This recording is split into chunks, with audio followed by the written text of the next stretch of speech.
Hello, welcome to Shubham Dhakad YouTube channel. ठीक है, तो यहाँ पे आज हम पढ़ेंगे द हिंदू एडिटोरियल और उससे हम सीखेंगे इंग्लिश पढ़ना, बोलना, सुनना और लिखना, सब कुछ। यहाँ पे आपको क्या मिलेगा? इंग्लिश वोकेबलरी, रीडिंग कॉम्प्रहेंसिव या फिर आंसर बेसिस कह दो, क्लोज टेस्ट, PQRS या सेंटेंस रीअरेंजमेंट।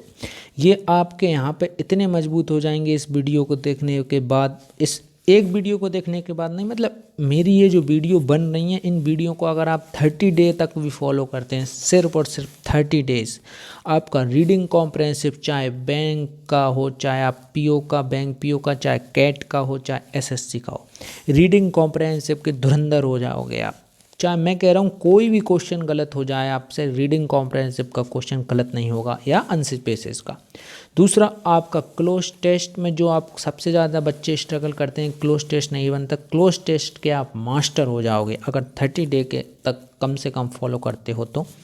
तीसरा क्या है, जो सेंटेंस रीअरेंजमेंट होते हैं PQRS, वो क्वेश्चन तो आपसे कभी सपने में भी गलत नहीं होगा अगर आप ये वीडियो फॉलो करते हो तो। सिर्फ 30 डे चैलेंज है, 30 डे किसी भी कीमत पे इनको देख लीजिए। आपके 3 सेक्शन 15 नंबर ज़िंदगी भर के लिए पक्के हो जाएंगे, ज़िंदगी भर के लिए कभी नहीं जाएंगे ये नंबर। और ये एक ऐसी चीज़ है, अगर आपने इन वीडियो को 30 डे सीख लिया, आप कभी भूलोगे नहीं। आपकी माइंड सेट, न्यूरॉन्स ऐसे बन जाएंगे, माइंड में न्यूरॉन ऐसे क्रिएट हो जाएंगे कि आप तड़ से आंसर लगाओगे। ठीक है, दूसरी बात, यहाँ पे हमने एक एग्ज़ाम पैटर्न टाइप हमने पहले पढ़ेंगे एडिटोरियल, फिर हमने कुछ क्वेश्चन रखे हैं जो कि रीडिंग कॉम्प्रहेंसिव या आंसर बेसिस जैसे होते हैं। ठीक है, फिर आपको उनका जवाब देना है। तीसरी बात यह है, यहाँ पे मैं जो भी पढ़ाऊँगा, चाहे वो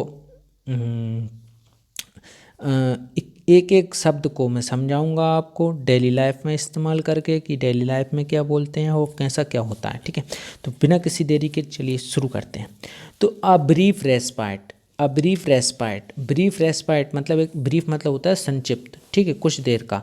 रेस्पाइट मतलब होता है एक आराम, एक राहत, एक तरीके से एक राहत, एक छोटी सी राहत। ठीक है, तो Russia's temporary Truss should be the basis for lasting solution. यहाँ पे एक वर्ड है ट्रुस।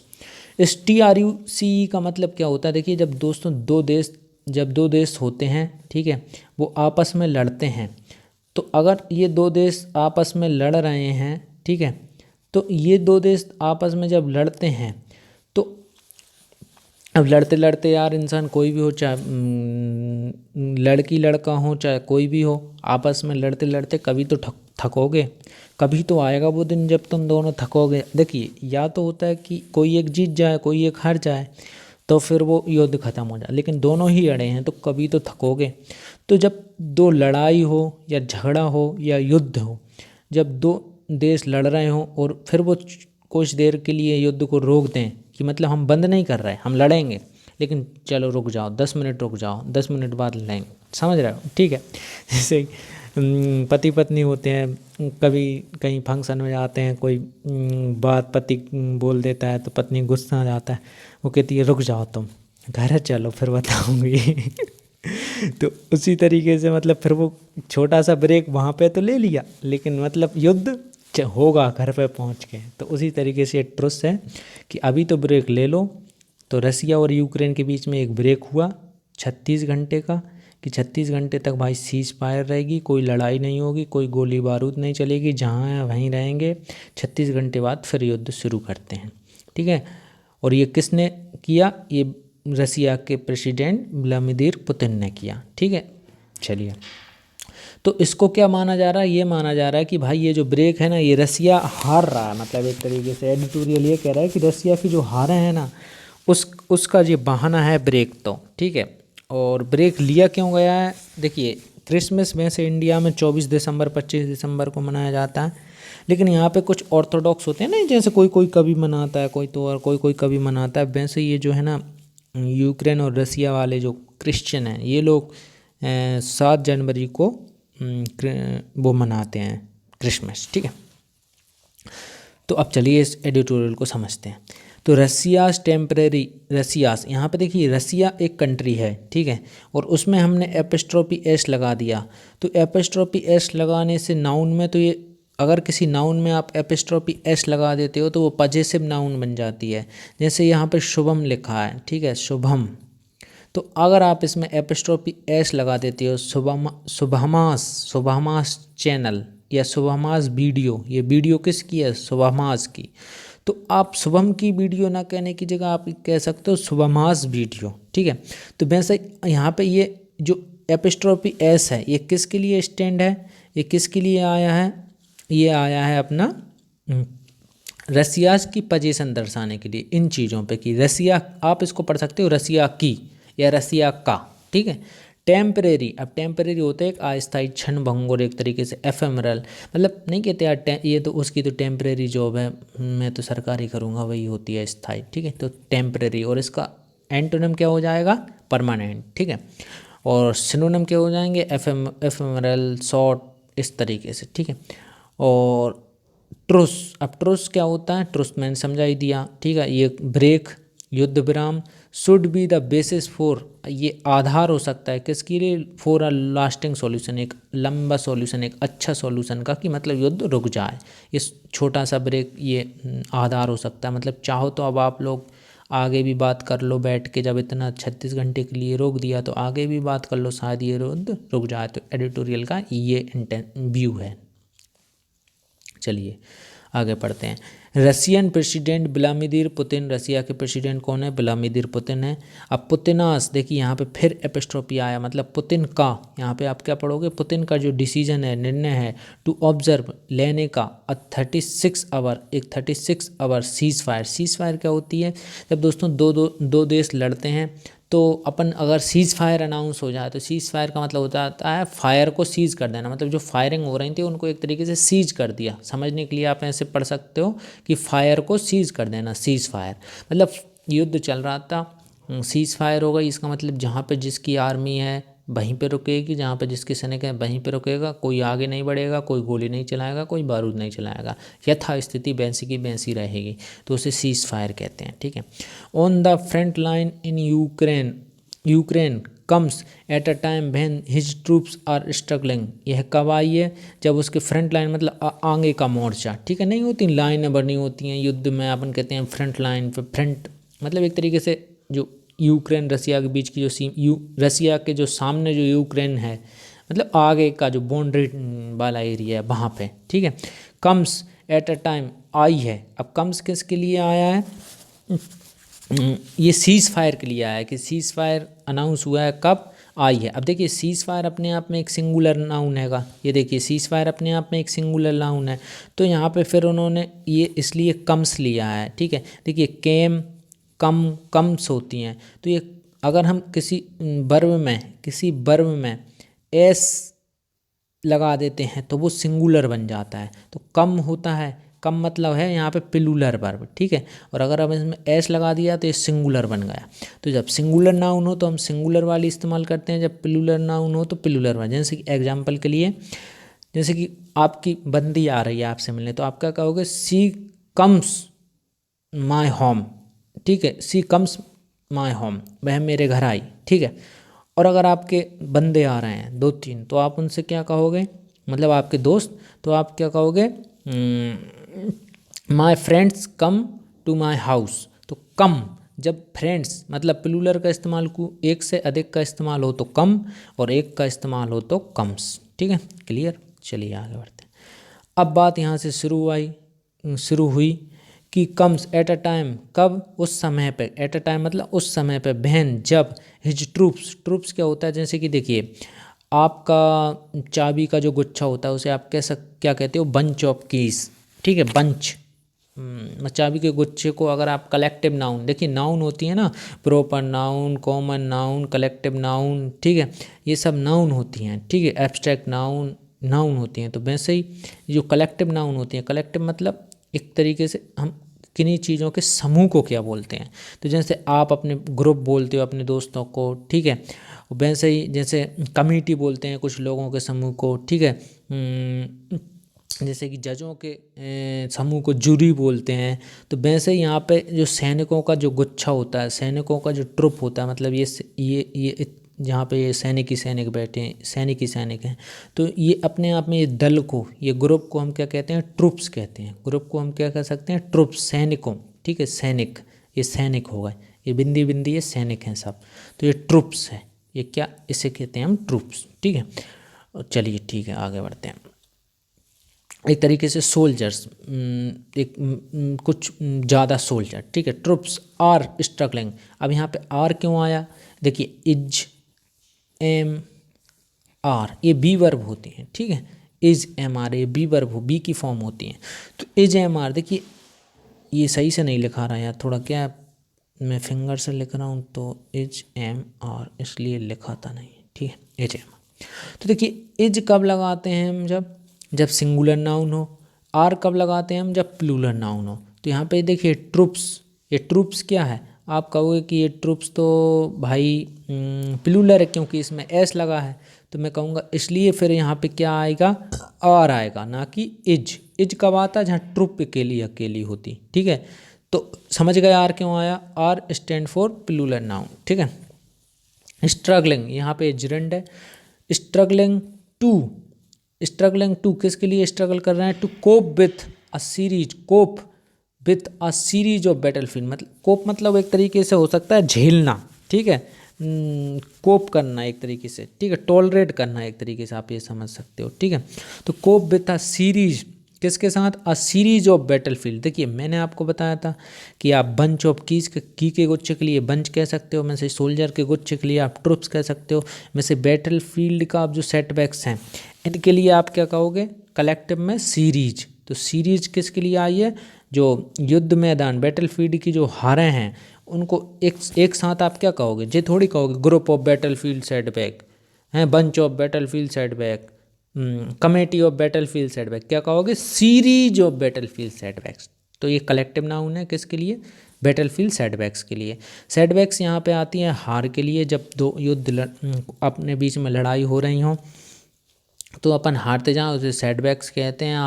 आप कहीं से भी किसी भी तरीके की हार हो आप उसको सेटबैक्स कह सकते हो, कि यार जैसे कि आप मान लो एग्ज़ाम दे रहे हो और नहीं निकल रहा, क्योंकि आप मेरा ये वीडियो नहीं देख रहा तो इंग्लिश में इम्प्रूव कैसे होगा, ठीक है। ये जेन्युइन वीडियो है, जो मैं जानता हूँ कि स्टूडेंट को क्या चाहिए मैं वो डिलीवर कर रहा हूँ, ना कि इसलिए कि वीडियो को ज़्यादा देखा जाए, ठीक है। जो चाहिए मुझे पता है, आपको ये एहसास नहीं है कि आपको कौन सी दवाई काम करेगी, मुझे पता है कि आपको जो दवाई काम करने वाली है वो यही दवाई है, ठीक है।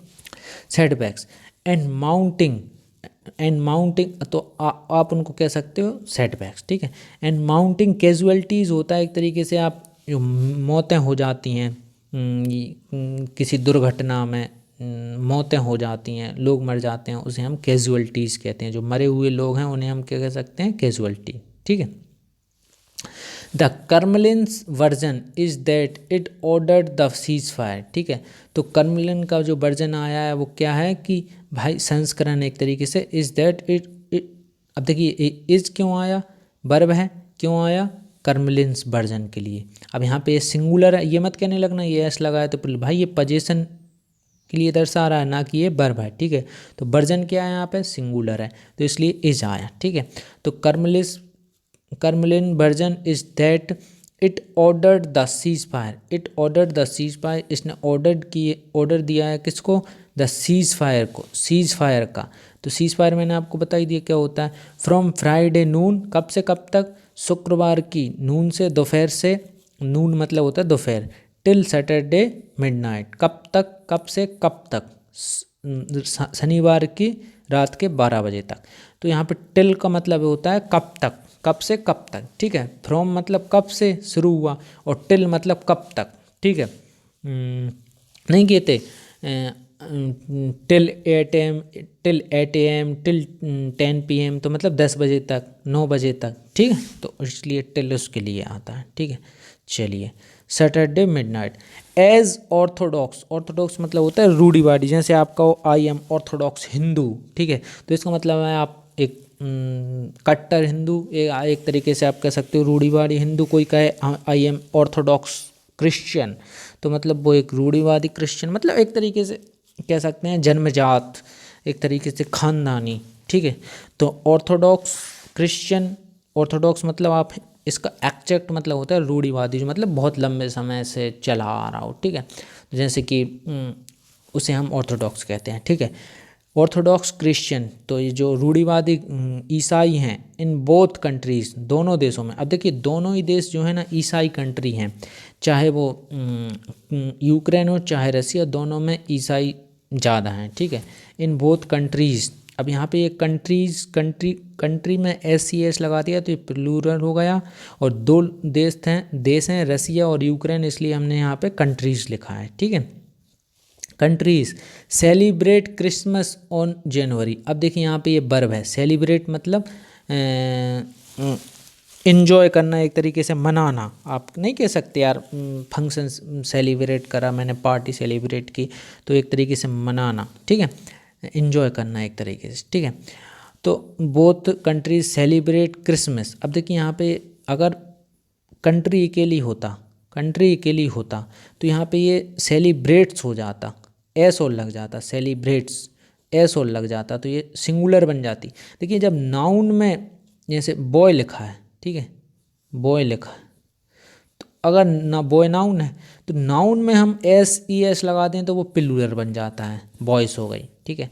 लेकिन अब यहीं पे उल्टा है, जैसे लिखा है सिंग लिखा है, या मतलब प्ले लिखा है, मान लो प्ले, जैसे कि यहाँ पे प्ले लिखा है, तो प्ले क्या है, खेलना एक वर्ब है, लेकिन प्ले में अगर हम एस लगा दें तो ये सिंगुलर बन जाती है।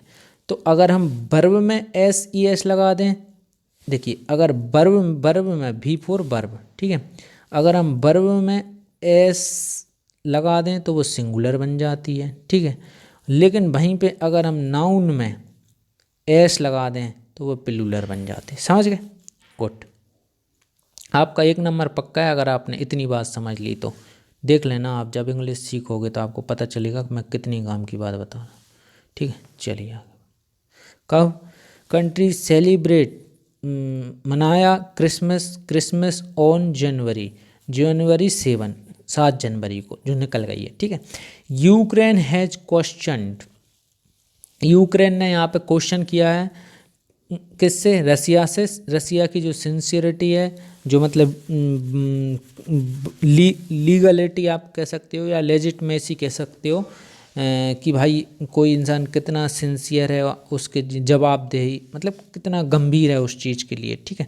तो जैसे Ukraine has question Russia sincerity, कि रसिया की जो सिंसियरिटी है उसको यूक्रेन ने क्वेश्चन किया है। क्यों किया है? अब देखिए यहाँ पे हैज क्यों आया। देखिए कुछ वर्ब होती हैं हैज और हैव, आपने देखा होगा हैज कब लगता है और हैव कब लगता है। देखिए जब सिंगुलर हो तो हैज, प्लूरल हो तो हैव, ठीक है। तो यहाँ पे देखिए, यहाँ पे क्या बात है कि यूक्रेन एक सिंगुलर नाउन है, कंट्री है, तो इसलिए हमने हैज लगाया। और हैज कब लगता है? पास्ट परफेक्ट टेंस में लगता है, चाहे प्रेजेंट परफेक्ट टेंस में, ठीक है, पास्ट परफेक्ट टेंस में हैड लग जाता है। तो हैज को, और याद रखना अभी देखिए एक नंबर आपका यहाँ से मैं पक्का कर रहा हूँ कि हैज और हैव, क्या हैज और हैव के बाद हमेशा वर्ब का थर्ड फॉर्म आता है। हैज और हैव के बाद हमेशा वर्ब का कौन सा फॉर्म आता है? थर्ड फॉर्म आता है, मतलब ईडी लगा होगा, लास्ट में ईडी लगा होगा, ठीक है, अगर वो नॉर्मल वर्ब है तो, ठीक है। तो हैज हैव के बाद वर्ब का कौन सा फॉर्म आता है? थर्ड फॉर्म आता है। अब वो क्वेश्चन एरर कैसे पूछते हैं, देखिए एरर वो ऐसे पूछते हैं, अब यहाँ पे कर देंगे इसको गोल, यहाँ पे डी को हटा दिया, ठीक है। अब आपसे ये देंगे Ukraine has question Russia sincerity, बताएंगे एरर बताओ। तो हमें पता है हैज लगा है, तो यहाँ पे ये कौन सा वर्ब आएगा? वर्ब का थर्ड फॉर्म आएगा, मतलब डी जरूर लगा होगा लास्ट में, तो क्वेश्चन। तो समझ गए एरर कैसे दिया जाता है? तो ये क्वेश्चन हो गया, ठीक है, रसिया सिंसियरिटी। तो saying the Kremlin would use the pose in fighting, ठीक है। तो उसने जो क्रेमलिन है मतलब एक तरीके से रसिया को रेफर कर रहा है, वुड यूज द, उसने इस्तेमाल किया है द पोज, ये जो ब्रेक है एक तरीके से, ये जो रोक है, इन फाइटिंग, जो जैसे कि आप वीडियो चल रही है और आप उसको रोक दो तो उसे हम कहते हैं पोज, ठीक है। और इसका एंटोनिम क्या हो जाएगा? रिज़म। आप जब रिज़म कर देते हो वो फिर से चालू हो जाती है, डाउनलोड होने लगती है, ठीक है। तो फाइटिंग किसको रोका है? फाइटिंग को टू रिप्लेंस। अब यूक्रेन क्या इल्ज़ाम लगा रहा है कि जो रसिया है उसने इसलिए रोका है इस फाइटिंग को कि वो रिप्लेंस कर ले। अब रिप्लेनिस मतलब क्या होता है? देखिए, जैसे कि अब वो लड़ रहे हैं दोनों देश बहुत दिनों से, तो क्या हुआ कि अब रसिया की हार हो रही है। और रसिया की हार क्यों? देखिए, although Russia is the big country on its own and powerful country, but problem is that Russia is, when in the past there is a two dominant power in the world, USSR and USA. So problem is that when USSR break, then Russia become emerge as a independent country. So when अब क्या हुआ, रसिया और जो America है, एक तरीके से ये दो देश अपने आप में, रसिया अपने आप में उस इलाके का शेर मानता है और अमेरिका अपने आप में मांगता है। तो अब क्या है, जो बेस्ट है, जैसे मान लो रसिया हो गया, अमेरिका हो गया, इंग्लैंड हो गया, अपना जर्मनी हो गया, ये क्या कर रहे हैं, ये अब युद्ध में डायरेक्ट तो उतर नहीं सकते, नहीं तो रसिया फिर क्या करेगा, अपने बम फेंक देगा इन पे, क्योंकि रसिया के पास भी बम है, हालांकि इनके पास भी हैं। तो ये रसिया से जलते हैं। क्यों जलते हैं? कि जब यूएसएसआर एक तरीके से आप कह सकते हो कंट्रियों का समूह था, रसिया उसमें राजा था एक तरीके से। तो रसिया अब सोच रहा है कि यूएसएसआर जैसी ताकत हम में अभी भी रहे, लेकिन यूएसएसआर जब टूटा तो उसके कुछ दोस्त नाटो में शामिल हो गए, और नाटो है अमेरिका का एक तरीके से ग्रुप। तो अब बात ये हो रही है कि यूक्रेन भी नाटो में शामिल होने वाला था। तो बात ये हो रही है, रसिया को गुस्सा आ रहा है कि भाई ये मेरे देश थे जब यूएसएसआर था, अब तुम नाटो में क्यों शामिल कर रहे हो इनको? नाटो मतलब अगर नाटो में शामिल हो गए तो फिर रसिया अगर इन पे आक्रमण करेगा तो अमेरिका, तुम्हारा जापान, जर्मनी, तुम्हारा इंग्लैंड, सब देश रसिया पे आक्रमण कर देंगे। मतलब नाटो में जाना एक तरीके से ये अपने आप को बहुत सिक्योर कर लेना। जो कंट्री नाटो में, उसे कभी युद्ध का खतरा नहीं हो सकता, और कभी युद्ध का खतरा होगा तो वर्ल्ड की जो सुपर पावर हैं, अमेरिका, इंग्लैंड, जर्मनी, ये उस फ्रांस, ये उसके साथ खड़ी हो जाएंगी। तो फिर कौन जीत पाएगा? बताओ, कोई नहीं जीत पाए।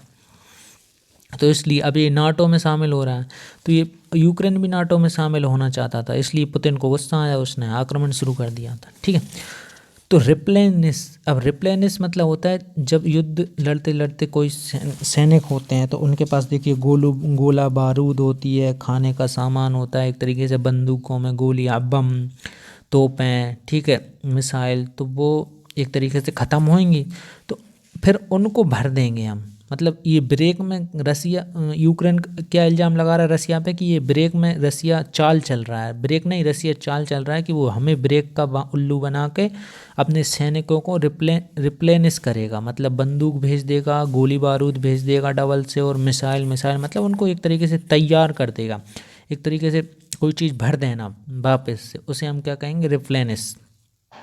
जैसे कि आपका बैंक में लिमिट है कि 5000 आपको रखना ही रखना है, ठीक है, तो आपने निकाल लिए 3000। अब आपको 5000 बनाने के लिए आप 3000 फिर से डाल दोगे, तो आप इसको रिप्लेनिश कह सकते हो कि भाई मैंने रिप्लेनिश कर दिया, मेरा जो एक सीमा होती है उसको, तो ये उसको रिप्लेनिश करेगा। What is this? Okay, what is the problem?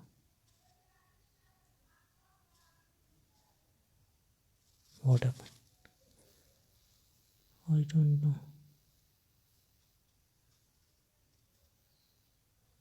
Okay, let's begin.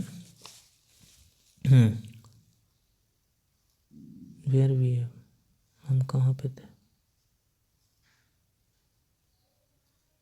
Okay, मैं थोड़ी ब्राइटनेस बढ़ा लेता हूँ। ठीक, गुड।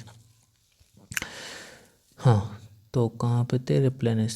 ठीक है, तो रिप्लेनिश मतलब एक तरीके से फिर से वो अपनी सेनाओं को हथियार भेज देगा। रीआर्म मतलब देखिए, आर्म मतलब एक तरीके से हथियार ही होते हैं, बंदूक, गोला बारूद, और उनको रीआर्म कर देना मतलब फिर से उनको भर देना। तो बंदूकें, गोला बारूद फिर से भिजा देगा, ये उसकी चाल है रसिया की। यूक्रेन ऐसा कह रहा है।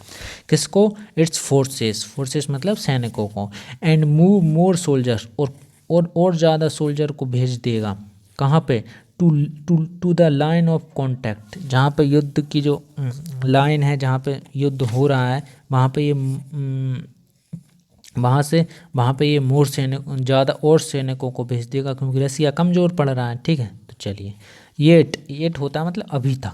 ठीक है, if observe by both side, अभी तक जो ऑब्जर्व किया गया है दोनों तरफ से वो ये है कि this would be the first cease fire, की ये पहली सीज फायर है, एक तरीके से पहला युद्ध विराम है on the entire front line, पूरी जो अग्रिम जो सीमा है उस पर। सिंस द वॉर, कब से? सिंस, देखिए सिंस होता है एक तरीके से पॉइंट के लिए, जैसे कि मैं कहूँ since 2017 I am doing exercise, मतलब एक तरीके से हम कोई चीज़ भूतकाल से अभी तक कर रहे हैं। ठीक है, और आगे भी शायद करने की संभावना है, तो हम उसके लिए सिंस का इस्तेमाल करते हैं। लेकिन अगर आपने कुछ ही समय के लिए किया और छोड़ दिया तो उसके लिए हम फॉर का इस्तेमाल करते हैं। जैसे मैंने वीडियो बनाए यूट्यूब पे, तो मैं कह सकता हूँ फॉर 2 आवर्स। अगर मैं अब नहीं बना रहा तो फॉर 2 आवर्स, 2 ईयर्स। ठीक है, और मैं वीडियो बना रहा हूँ तो मैं क्या कहूँगा? Since 2017 I regularly upload the video on YouTube. ठीक है, मतलब एक तरीके से आप एक तरीके से ये कह सकते हो फिक्स्ड डेट के लिए हम फिक्स्ड डेट, जैसे 2 ईयर, 3 मंथ, 5 ईयर, इनके लिए हम इस्तेमाल करते हैं फॉर का। और जब हम जैसे 2 बजे से लेकर मैं 8 बजे कहूँ तो सिंस 2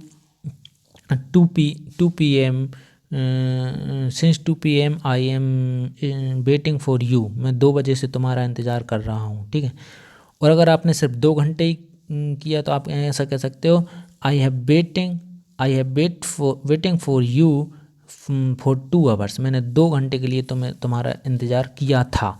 देखिए सिंस मतलब मैं तुम्हारा 2 बजे से इस्तेमाल कर रहा हूँ। ठीक है, और फॉर मतलब मैंने 2 घंटे तक तुम्हारा, अरे सिंस मतलब मैं 2 बजे से तुम्हारा इंतज़ार कर रहा हूँ, और फॉर मतलब मैंने 2 घंटे तुम्हारा 2 घंटे तुम्हारा इंतज़ार किया था। ठीक है, चलिए on the entire front line since war began, कब से? जब से वॉर मतलब युद्ध होता है, बिगन शुरू हुआ था। ठीक है, बिगिन का उल्टा आप क्या कह सकते हो? सीज। बिगिन का मतलब शुरू करना, और सीज मतलब जैसे कि यहाँ पे ये लिखा है सीज, इसका मतलब ये उल्टे होते हैं आपस में, उल्टा उल्टी। तो बिगिन मतलब सीज, बिगिन का उल्टा सीज। बिगिन मतलब शुरू करना, सीज मतलब रोक देना, सीज मतलब रोक देना, बिगिन मतलब शुरू कर देना। तो आपसे एग्जाम में पूछा जा सकता है, ये पूछा गया है, एसएससी में पूछा गया क्वेश्चन है, बिगिन का उल्टा क्या होता है? आप कहोगे सीज। एसएससी 2022 में पूछा गया क्वेश्चन है। ठीक है, कि बिगिन का अब एंटोनिम क्या है? आप क्या कहोगे? सीज। देखा, वीडियो में वो चीज़ ढूंढता हूँ जो एग्जाम ओरिएंटेड है, ना कि आपको ऐसे ही हा हू करके और चला जाए। ठीक है, चलिए आगे। मेरा तो ये मोबाइल थोड़ा साथ नहीं दे रहा है। चल, अब मिस्टर पुतिन्स मूव, मिस्टर पुतिन का ये फैसला है, ये मूव है, ये कदम है, पुतिन का ये कदम है। अपेयर्स ऐसा प्रतीत होता है, अपेयर्स मतलब एक तरीके से प्रतीत होना, दिखना, अनुमान एक तरीके से, जैसे कि आप कह सकते हो कि सीम्स, एक तरीके से इसका सिनोनिम हम सीम्स भी समझ सकते हैं। ठीक है, तो अपेयर्स प्रतीत होता है, प्रतीत होता है, मोर ज़्यादा, लाइक अ साइन ऑफ एक चिन्ह, किसका? वीकनेस, कमजोरी का। मतलब जो मिस्टर पुतिन का ये 36 घंटे का जो सीज फायर ब्रेक लेने का जो ट्रुस है, उसका जो साइन है वो किसका हो सकता है नहीं हो सकता है। ठीक है, किसका? उनकी जो कमजोरी है, क्योंकि वो हार रहे हैं। अब क्यों हार रहे हैं? प्रॉब्लम ये है कि रसिया अपने आप में इतना पावरफुल कंट्री है कि अगर कोई एक देश उससे लड़े तो वो उखाड़ के फेंक देगा उसे। ठीक है, तो अब हार इसलिए रहा है कि देखो भाई, ये जो अमेरिका है, अमेरिका बहुत पैसे वाली कंट्री है, बहुत ज़्यादा। इसी से अंदाज़ा लगा लो, उसका $1 और अपने 80 रुपये। ठीक है, तो अपन से 80 गुना ताकतवर तो वैसे ही हो गई पैसा में। ठीक है, अब बात यह है कि इसके पास एडवांस टेक्नोलॉजी है आर्मी में, मतलब वेपन्स, एडवांस लेवल के वेपन्स हैं। ठीक है, अब आपने ही देखा होगा, आपने राफेल किससे ख़रीदा? अपन ने राफेल जो फाइटर जेट हैं वो फ्रांस से ख़रीदे। तो इसका मतलब ये है कि राफेल इतना ताकतवर है जो अपन ने फ्रांस से ख़रीदा। अब फ्रांस ने अपन ये चीज़ तो बेची है, और कोई देश कब कौन सी चीज़ बेचता है? जो चीज़ जिससे ज़्यादा ताकतवर चीज़ उसके पास ऑलरेडी हो, तब वो कम ताकतवर चीज़ वालों को दूसरे देशों को बेचता है। तो समझिए, फ्रांस के बाद फ्रांस के पास राफेल से भी खतरनाक फाइटर जेट होंगे, तभी तो उसने राफेल अपने लिए बेच दिया। तो अब देखिए, अब गेम यहाँ से चेंजर्स यहाँ से शुरू होता है कि अब देखिए, जो फ्रांस है, ये जो अमेरिका यूएस है, ये जो जर्मनी है, जो कि एक तरीके से आर्मी में आप कह सकते हो ये महाशक्तियाँ हैं एक तरीके से। अगर ये तीनों किसी पे टूट पड़े ना, तुम तो ये समझ लो, ये अपना राफेल लगाएगा, अमेरिका अपना F-16 15 क्या कौन सा फाइटर जेट है ये अपना कुछ लाए, तो कौन कौन जीत सकता है इनसे बताओ? जब अपन ने चाइना से बचने के लिए, लड़ने के लिए इनसे राफेल ख़रीदा है, इस एक देश से, तो ये जब तीनों देश किसी की मदद करें तो अच्छे अच्छों घुटनों में पिला देंगे। तो हुआ ये कि अब डायरेक्ट ये हवाई जहाज और फाइटर जेट तो भेज नहीं सकते, तो ये क्या कर रहे हैं, भर भर के पैसा दे रहे हैं यूक्रेन को क्या कह रहे हैं, भाई ले 10 billion dollar 20 billion dollar Ukraine को भर भर के पैसे दे रहे हैं। अब क्या हो रहा है, रसिया यहाँ पे कमज़ोर पड़ रहा है। अब रसिया के पास इतना पैसा थोड़ी रहता है भाई, पैसा है उसका अपनी कंट्री अपनी करेंसी में है। अब जो अगर उसको कुछ खरीदना है तो एक कॉमन डॉलर चल रहा है, जैसे कि भारत के पास रुपया तो बहुत है, लेकिन भारत का जो वैल्यू है वो किससे लगाई जाती है कि उसके पास कितना डॉलर है, व्हाट इज दिस, कितना डॉलर हैगा, तो उसे ही हम फॉरेन रिजर्व कहते हैं। मतलब भाई इतने डॉलर हमारे पास रिजर्व है, और जिसका फॉरेन रिजर्व ज़्यादा होता है उसकी अर्थ वैल्यू अच्छी मानी जाती है। ठीक, अरे यार ये क्यों नहीं हटा,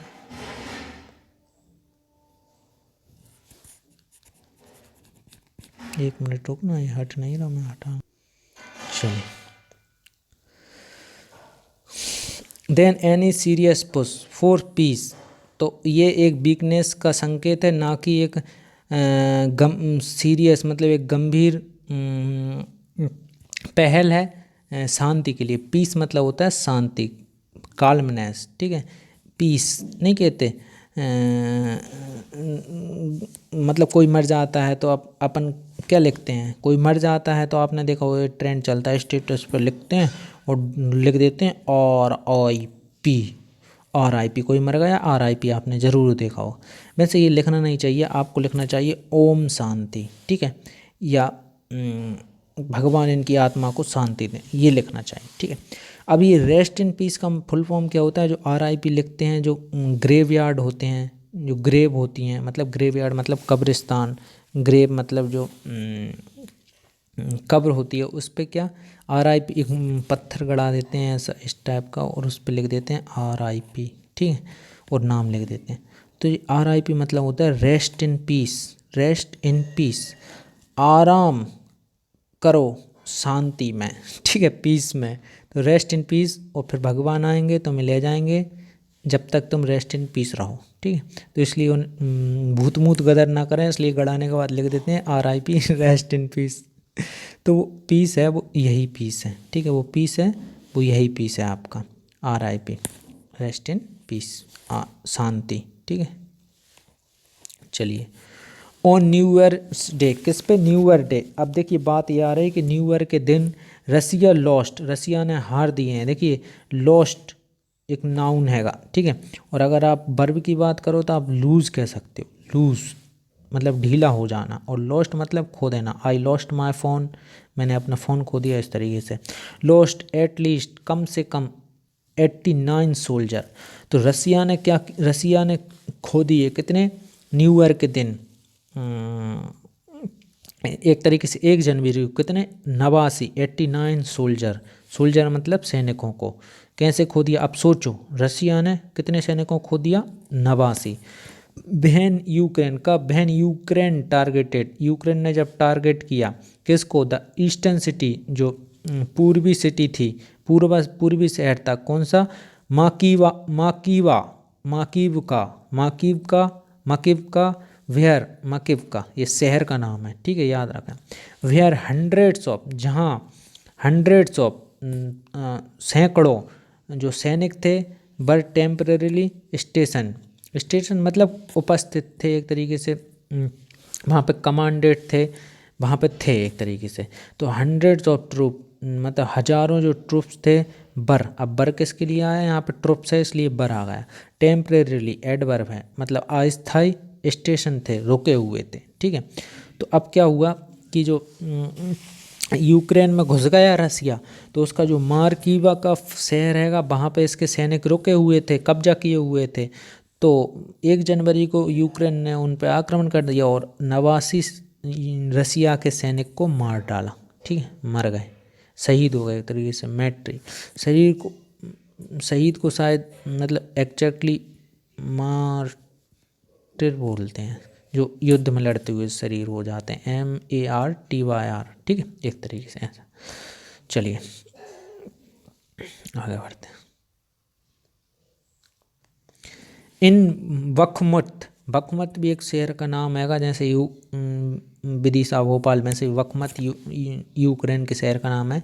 द ईस्टर्न सिटी, जो ईस्टर्न सिटी है, that has been under attack, जो कि अंडर अटैक थी फॉर 6 मंथ, 6 महीने के लिए, 6 महीने के लिए, ठीक है।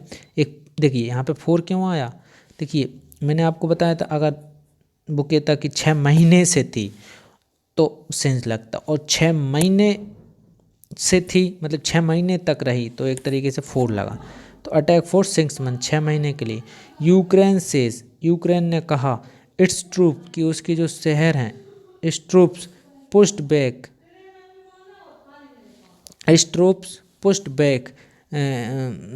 The Russian. यूक्रेन ने कहा क्या कहा, देखिए यहाँ पे अब मैं आपको ग्रामर समझा देता हूँ थोड़ी, कि एक से वर्ब होती है मतलब बोलना, ठीक है। अब प्लूलर माना जाता है, प्लूलर के साथ, और सेज ये हो गया सिंगुलर, तो सेज। तो यहाँ पे क्या हुआ, यहाँ पे ये हुआ कि ये यूक्रेन है सिंगुलर है, यूक्रेन है सिंगुलर है, तो इसलिए हम सेज लगाएंगे ना कि से, ठीक है, गुड। चलिए आगे बढ़ते हैं। इट्स ट्रूप, अपनी जो ट्रूप्स हैं, इट्स यहाँ पे पजेसिव एडजेक्टिव है, किसके लिए, ट्रूप्स के लिए, ठीक है। सैनिकों को पुश्ड बैक, किसके लिए, पुश्ड बैक धकेल देना पीछे, किसको, रसियंस, रसिया की सेना को, ठीक है। चलिए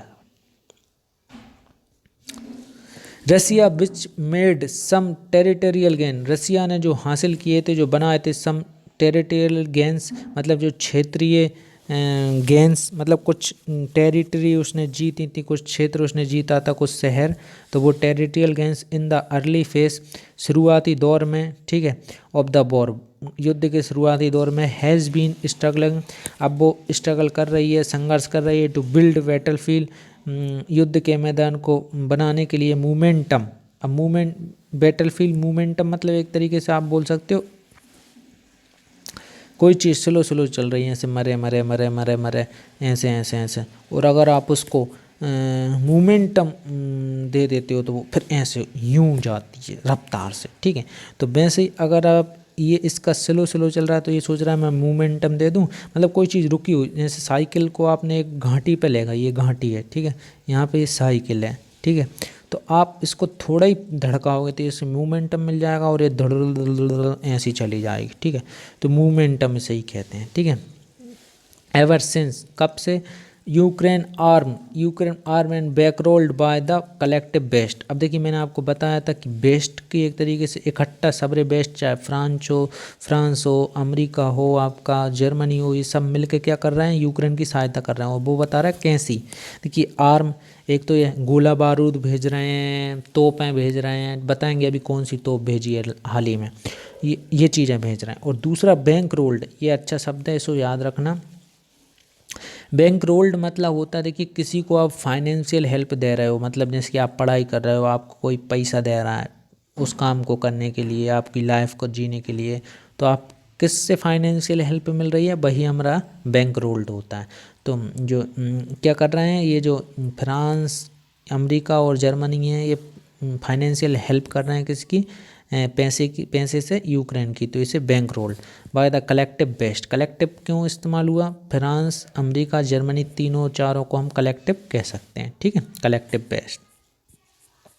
started its counter offensive in late August, जिस जो काउंटर ऑफेंसिव, काउंटर मतलब देखिए जब कोई ने आपके ऊपर एक कमेंट किया, आपने एक उसके ऊपर भी कमेंट कर दिया, तो उसे काउंटर कहा जा सकता है कि भाई आपने अपने आप को काउंटर किया, कमेंट के ऊपर कमेंट किया।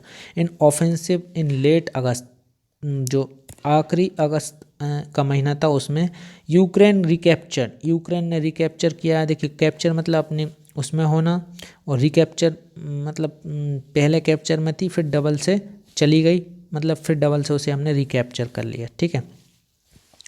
स्वाथ्स ऑफ टेरिटरीज, देखिए मैंने आपको बताया था कि जैसे कि बंच ऑफ कीज होता है, ठीक है, बंच ऑफ बनानाज होता है, ठीक है, बंच ऑफ रोजेज होता है, वैसे ही मैंने बताया ट्रुप्स ऑफ सोल्जर होता है। तो वैसे यहाँ पे ये स्वाथ्स ऑफ टेरिटरीज है, मतलब जो जगह को, ज़मीन के एक हिस्से को, ज़मीन के जो हिस्से हैं, ऐसे ये किसी का है, ये किसी का है, ये कोई सा शहर है, ये कोई सा शहर है, ये कोई सा शहर है। इन अब ज़मीन के हिस्से को आप एक साथ क्या बोलोगे, बताओ, अलग अलग ये शहर हैं, तो इसे हम बोलते हैं स्वाथ्स ऑफ टेरिटरी, स्वाथ्स ऑफ कंट्री, या स्वाथ्स ऑफ सिटीज़, या स्वाथ्स ऑफ टेरिटरीज।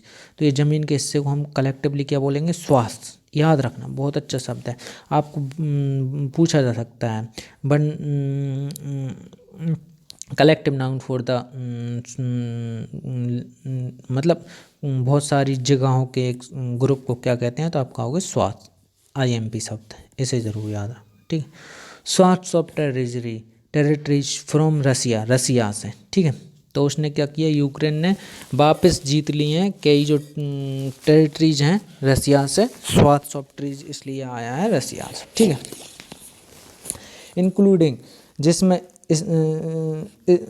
सम्मिलित हैं, इंक्लूडिंग मतलब किसी चीज़ में कोई चीज़ सम्मिलित होना। मच ऑफ द खार्किव, ज़्यादातर, खार्किव ओब्लास्ट एक शहर का नाम है, तो मतलब पूरा नहीं लेकिन ज़्यादातर खार्किव ओब्लास्ट को जीत लिया, रिकैप्चर कर लिया। इन द नॉर्थ ईस्ट, पूर्वी क्षेत्र में, उत्तर पूर्व में, ठीक है। एंड खैरोसिन सिटी, खैरोसिन सिटी है एक नाम। इन द साउथ, जो दक्षिण में किसको, खैरोसिन सिटी को रिकैप्चर कर लिया, ठीक है। अब आगे चलते हैं। Face with battle field setback, जो कि फेस कर रही थी युद्ध मैदान की जो हारें।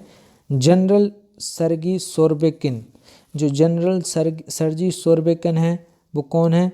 The new commander for the war, जो वॉर के लिए न्यू कमांडर है वो कौन है? The new commander for the war कौन है? अब देखिए रीडिंग कॉम्प्रहेंसिव जब आप पेपर में दोगे तो ये पूछ सकता है, who is the new commander of for the war, तो आप क्या कहोगे? सर्गी सोरोबिकिन, सर्गी सोरोबिकिन, ठीक है, commander for the war. Change strategy, उन्होंने स्ट्रेटजी को, रणनीति, एक तरीके से आप पढ़ाई के लिए स्ट्रेटजी बनाते हो वैसे युद्ध के लिए। चेंज स्ट्रेटजी, ही रीडायरेक्ट, उसने फिर से अनुदेशित किया है, निर्देशित किया है किसको? द ऑफेंसिव फोकस, एक आक्रामक ध्यान, टूवर्ड्स, किसकी तरफ? टूवर्ड्स मतलब किस और?